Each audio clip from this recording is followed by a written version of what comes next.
शेतकरी मित्रांनो, झेंडूची तोडणी केल्यानंतर दुसऱ्या दिवशी मी झेंडूला ही फवारणी करत आहे. शेतकरी मित्रांनो, 15 दिवस झाले झेंडूला फवारणीच केली नव्हती, कारण झेंडूला बाजारच नव्हते. तर आता मी ही फवारणी करत आहे. तर शेतकरी मित्रांनो, फवारणीसाठी मी इंडोफिल कंपनीचे सिझमाइट कीटकनाशक घेतले आहे. तर शेतकरी मित्रांनो, हे प्रामुख्याने कोळी नियंत्रणासाठी वापरले जाणारे एक प्रभावी कोळीनाशक आहे. याच्यासोबत पॉलिराम हे बुरशीनाशक पण घेतले आहे. हे एक परशीजन्य बुरशीनाशक कॉन्टॅक्ट फंजिसाइड आहे.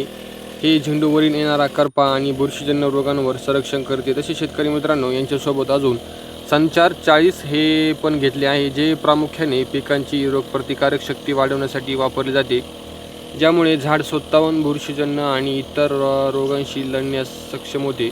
तर शेतकरी मित्रांनो, अशा प्रकारे मी या औषधांची फवारणी या 2 वेगवेगळ्या झेंडूच्या व्हरायटीवर करत आहे. तर शेतकरी मित्रांनो, अशीच झेंडूची आणि औषधांची माहिती घेण्यासाठी आपल्या या यूट्यूब चॅनलला लगेच सबस्क्राईब करा. धन्यवाद.